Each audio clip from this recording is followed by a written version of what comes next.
Live. Go live. No, am I supposed to do this? All right, we're live. Hi, everyone. This is the voice and the face of Dr. Toluola Bintom, Living Spring Family Medical Center, where we help our patients live long and well because we believe the quality of life is just as important as the quantity of life. I am really excited to be here again, having conversations in line with that. I am trying to see if we can also stream um, to Instagram at the same time. So bear with me. If you're watching live, go hashtag live. If you're watching replay, hashtag replay. It looks like I can't quite figure it out. So we'll try again maybe next maybe next time. But I have a favor. If you know someone who should be here watching this, you can simply forward this link to them, the link you used to join. You could invite them and say, hey, I'm going live. I'm watching this cool doctor now live, and she's talking about something that could improve your quality of life or could help you make better health decisions. Please invite them, okay? And if you've not liked or subscribed to this channel, I want to encourage you to do so. That way you get alerts when we go live. You can send feedback on topics that are of interest to you. And the whole point of this is to have conversations to help you live long and well. All right. Now, that being said, I'm excited to have today's topic is tips to enjoying healthy and tasty food from my fellow foodies. Enjoy eating. This one is for you. And I'm going to do a brief introduction of my guest. Her name is Dr. Nana Wilmot de Souza. She's a family physician like myself. She's based in Minneapolis, Minnesota, and she has a passion for cooking, and it led her to start something called Dine at the Dog's Table. This is actually what got me interested in having her. I'm like, you know what? Let me have her come on. Let's talk about ways to still enjoy good food, but healthy food. She's also the founder of Arise Medical and Wellness, a primary care clinic. And I'm so excited to have her on. So I'm going to bring her on to the stage. Hey, thank you for having me. Oh, my pleasure, my pleasure. So I just introduced you a little bit to the viewers briefly, but if you don't mind, can you tell us who you are, what you do, and why you do what you do? Sure. Thank you again for having me. So, I am Dr. Nana, as most people call me. What I do is primary care, but I realized that in order to really get my patients to buy into what I was saying, I had to be more community facing. So we started something called Dine at the Doc's Table. And our agenda with that was number one, demystify healthy eating. What does that mean? And also build community. And so we are doing that partner with a local dietitian and a local chef. Wow, awesome. Why do you do what you do, though? Why, Doc? Because I believe in empowering people to live life well, mind, body, and soul. I think often you go to the doctor and they're like, I need you to take out this, take out this, take out this, do this. Well, I wanted to switch the narrative. Instead of telling people to take something out, I want to teach them how to add something in that will then help them flourish and help them live life well. Because if you don't have a good quality of life, everything else, is disaligned. So that's why we do what we do. I love what you do, Doc. Thank I'm really excited for those of you watching. This is going to be good. All right. So, my first question is this: let's talk mindset. So, is it true that healthy food? Now, one of the things my clients tell me, and I used to say this too, forgive me, is I'm not going to eat bird food. Like healthy food seems to have a bird food consistency to it. It doesn't taste exciting or seems like boring, bland food. What are your thoughts on that, Doc? So this is where mindset is key. I think that we often badmouth the foods we're currently eating and then say, okay, we eat bird food. But how can I actually, in the beginning, transform what I'm already eating and make it healthy? Obviously, minus your soda, all of the fattening stuff. But if somebody is eating, I don't know, let's say mashed potato, well, maybe they can make it less fattening and actually make it more appetizing and healthier. If you're making brownie, the other day I made a sweet potato brownie. How did I do that? It was just regular boiled sweet potato, you add cocoa powder, and instead of all the other stuff, you use almond butter. So it's a way for us to still enjoy good quality food by transforming and adding in good quality ingredients to what we already do. Okay, I like that. That sounds intriguing. Sweet potatoes instead of the. Okay, all right. So next question for you, for someone who's like, well, in the culture I'm in, we're big on flavor, the spices, the salt, the, the vavavoom in your mouth. Mhm. And from a cultural standpoint, they feel like healthy food doesn't tend to address that desire to enjoy that flavorful food. So, what advice would you give to someone who's watching, who's saying, I want flavorful meals, but there are too many dietary restrictions. I can't eat salt. I can't do this. I can't do that. So, I decided I'm not even going to bother. I want to enjoy my food because for me, that's quality of life. Because you said quality and quantity. I have patients who's told me that they rather not, sadly, not live long if they have to eat food that they don't enjoy. So this is a lot to unpack. So I have someone who's saying, Doc, I get it. I know I should eat healthier, but for me, that's not quality of life. Um, I want to enjoy food because that's what makes me feel like I'm enjoying my life. How do you start to unpack that, Doc? Help me. Yeah, so we basically go back to what kind of things do you enjoy? Okay, if it's one ingredient, then we back step and then we say, well, instead of doing this, you do it this way. Instead of adding extra salt, maybe how about this? If you're going to season your chicken, don't use five Maggie cubes, right? Because each little Maggie cube is like 520 milligrams of sodium.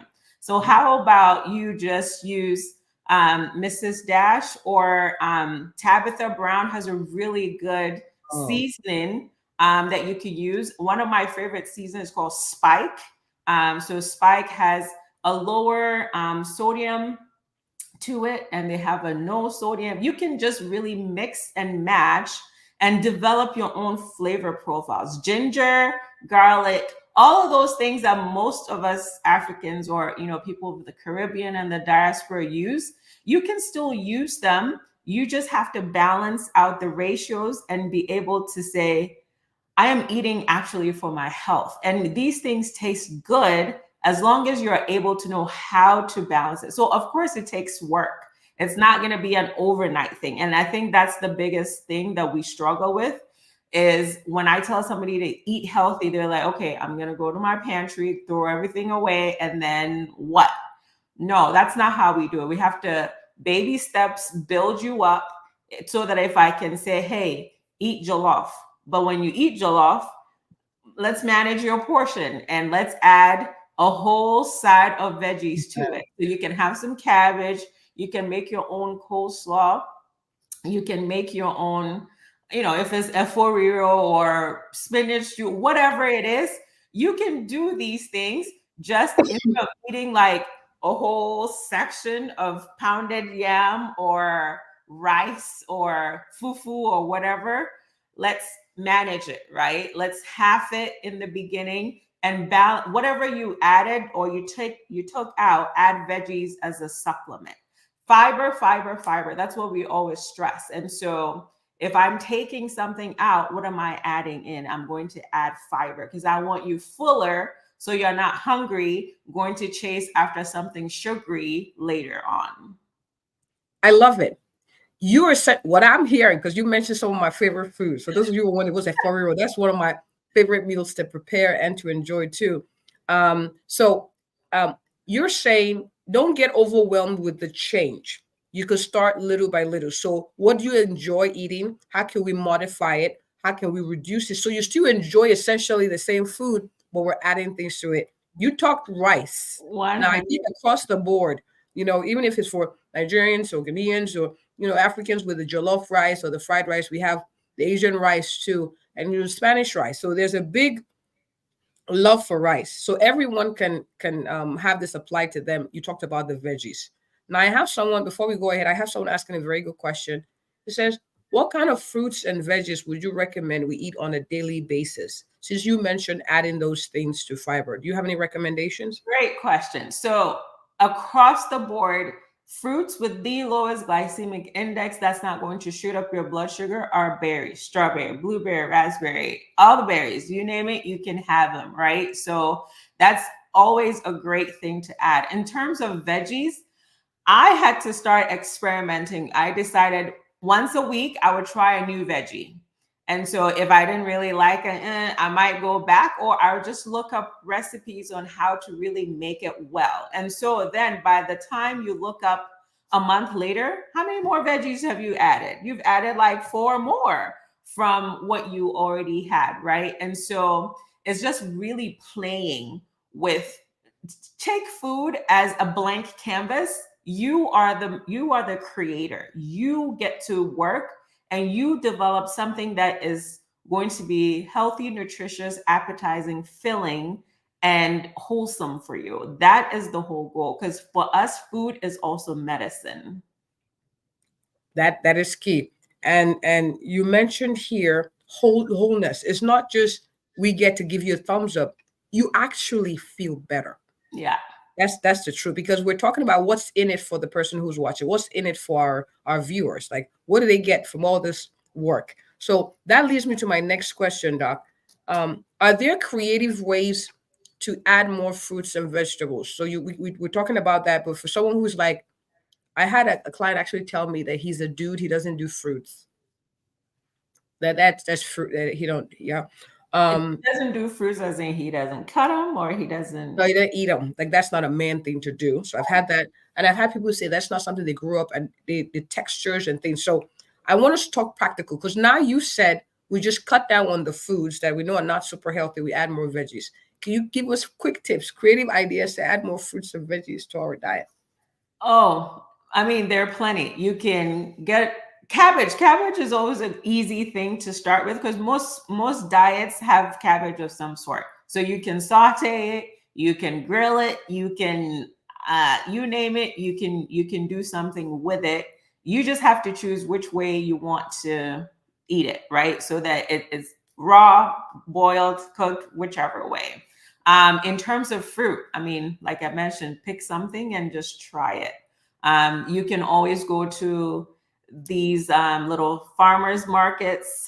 Those are great places for you to sample produce and actually, get to try them. If you have a friend, right? We know that whenever we see positive change in another friend, we want to apply it to ourselves. So that's positive peer pressure. If you see somebody doing something that's going well for them, hey, can I maybe try this you did next time? Can you show me? So it's all about building community again, and not being afraid to ask, not being afraid to test the waters, and not being afraid to reframe your thinking. Because if what you've been doing has not been working, if you're not losing the weight, if you're not sleeping well, if your skin is not glowing, and if you're just not feeling like the best version of yourself, then it's time for us to do some retraining so that we can be the best versions of ourselves. And that's all this is about. Awesome. Your skin is glowing, Doc. Thank you. The skin is glowing. All right. My next question. Let's talk about flavors. I come back to this topic a lot because you talked about Maggi. So for those of you who are wondering what that is, the bouillon, the chicken bouillon. It's usually Knorr brand, Knorr. And in it is MSG, which is a flavor enhancer. We've grown up on that. It's to the point where when I have stopped cook, like when I cook differently, and even my patients attest to this, it tastes different. Do you have any tips for any other flavor enhancers so we can really enjoy our foods? Yeah. So well, in diaspora countries with the Maggi and stuff, they have other flavors with it, right? They have onion, they have chicken, they have beef. So a quick tip would be get the dried, ingredient, like dried shrimp, dried fish, or any of those dried that have been ground to a powder, and use that as a flavor enhancer. So then you're not really missing out on much, right? So you have your spike seasoning. For example, if I was cooking, I'll have my spike seasoning, I'll have my ground shrimp powder for an enhanced taste. And then I would have my garlic and my ginger. So that would, in a sense, take place of my Maggie cube. So I have really made my own Maggie cube by adding in my dried shrimp or dried fish powder, or, you know, whichever one. Dry crayfish. Exactly. So you can add those in so that they take the place of your Maggie cube, because really they were all like, oh, I like the chicken flavor, I like the shrimp flavor, or I like whichever flavor. So naturally infuse it yourself. Okay, I love it. And these are simple little hacks that we can do to increase our quality of life. This is great. I have someone who's but you're asking very great questions. Thank you. She says, how should we watch our veggies and fruits before consumption to get rid of any chemicals, as water is not enough?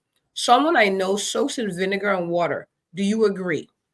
Yeah, I mean, for my fruits, especially, I do soak them in vinegar, wash them. For my strawberries, I add some baking soda Wait, to but it. you use what? You what's the first thing? Vinegar, You vinegar. mentioned something else, sorghum or something. For my strawberries, I add baking soda. Okay. Yeah. To wash them as well. So yes, I do agree with that. And obviously, the other places too would be looking for good places to buy your produce, right? So most of the time our patients are like, doc, it is so expensive to eat well. I do agree. But what I do sometimes, I tell my patients, go to Aldi. Aldi is a great place. It is cheaper produce, and you can find that. Go to your local mercados, go to your, you know, local other places, because they all have good produce for cheaper. If it will cost you, you know, time to travel to specific places to look for it, but we all need to make some sacrifices in order to have good health. So that's a place to look at. Awesome. All these good.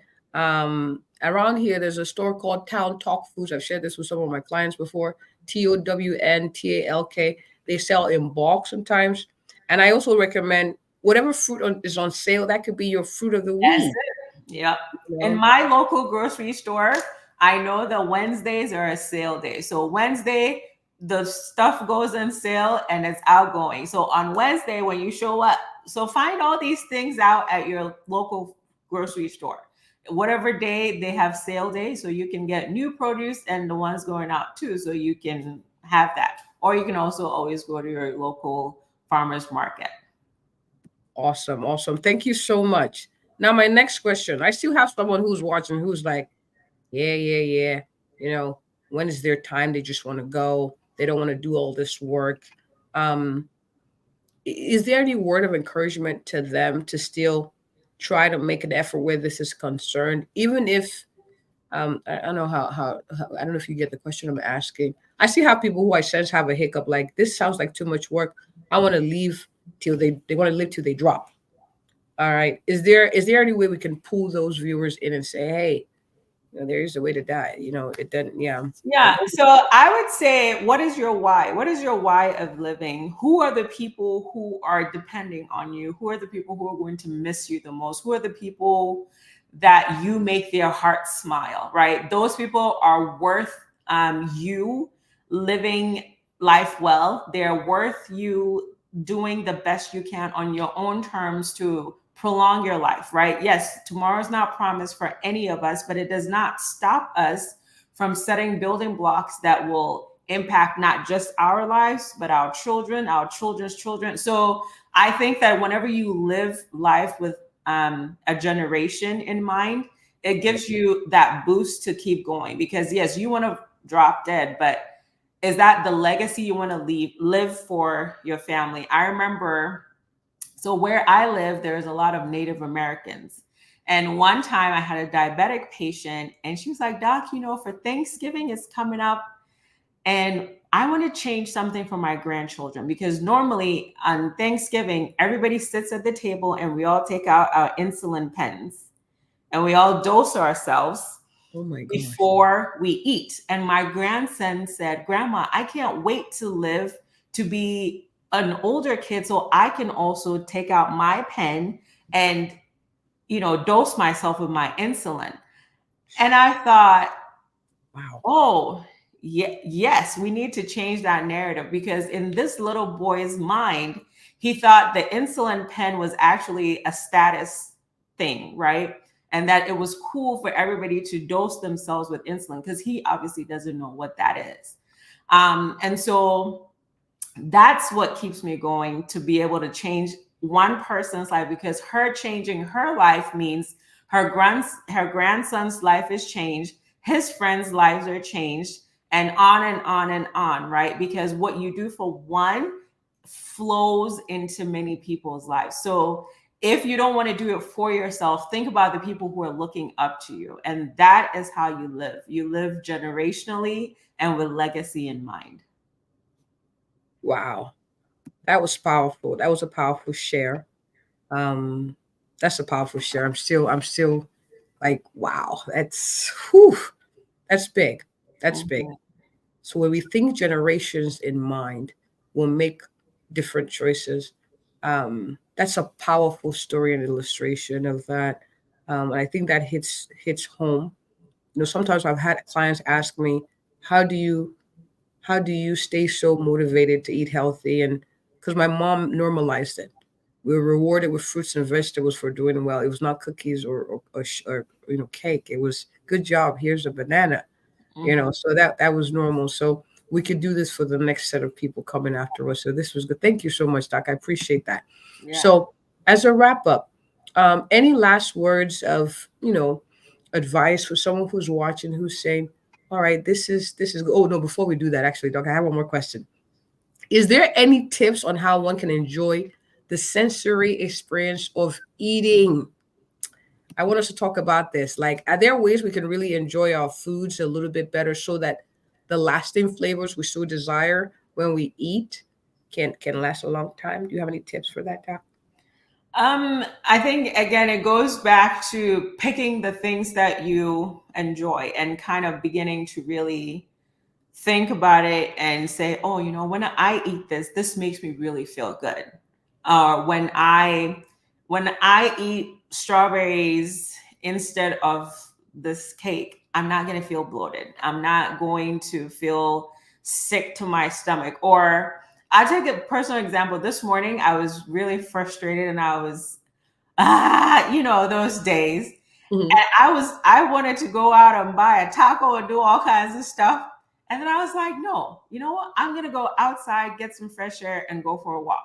And that feeling went away. So I mean, this is not necessarily a flavor thing, but it's a mindset thing, to where it's like, when I do this, I know this is going to make me feel good. And so I need to do it more, because there are times where our patients are like, yeah, I don't really know why I don't do it more, because I feel really good when I'm doing this, right? And it tastes good, and I need to savor it. So number one, it's not rushing through what we're eating or what we're cooking. It's actually really appreciating it and saying, wow, I'm grateful to have something on my table, right? To even be able to savor. So how can I do it to the point where it's changing my life and it's becoming a part of who I am? So it's wholesome living, right?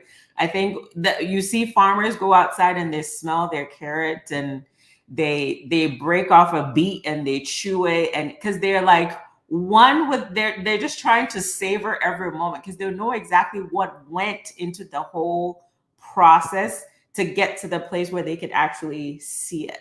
And I think just maybe have a little garden. Maybe that will make you appreciate what it's like to really just hold on and savor something.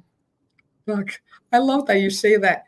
I didn't realize that many of us can relate. We don't chew rice. We just gulp it. And like, come on, let's keep it like I didn't. So I was like, let me try to practice some of the things and chewing, and I realized you can get full sooner and you enjoy the food. So savoring, what she just talked about, is a big deal. It's mindful eating and it works. So Mm.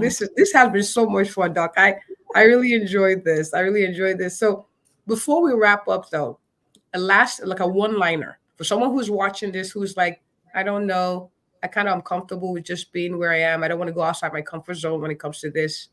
Any last words of encouragement before we wrap up, One liner. Okay, let's see. or two or three? Yeah. My encouragement would be to shed discomfort, because discomfort only imprisons you and keeps you away from your best version of you. And many people are waiting for you to show up as the best version of you to help them along their journey. So think about who you can impact by being and eating better, living well, and showing up for yourself. Because if you don't do that, then we can't depend on you, and we can't really appreciate what you have for all of us. That's deep. Thank you so much. We're going to do this again. I usually put my Yes. guest on the spot. So we'll do this again in 3 months. I'll send you a link so we can reschedule. Ready. Let's do it. So for those who are watching, who's like, I know people in the Minnesota area, like I would love to connect with you, or I would like to kind of follow you and get more information with the Cooking with a Doc, right? Dine at the Doc's Table. Dine at the Doc's Table. So Doc, where can we find you? On Instagram and Facebook, it is Arise Wellness Med. My personal Instagram is Dr. Nana W. D'Souza. And on Facebook is Nana Wilmot D'Souza. All right, awesome. And I'm making sure that we have all that information down at the bottom so that people can connect with you. Her information is very, very useful. As always, we say caring is sharing. So please share this. And I have a lot of people giving shout outs to you. Thank you so much. Anna, great question. Shauna, thank you so much for joining. And I'm sharing at the bottom her Instagram handle and her the link, also the website. All right. And as always, www.arisewellnessmed.com. Okay, arisewellnessmed.com. Yes.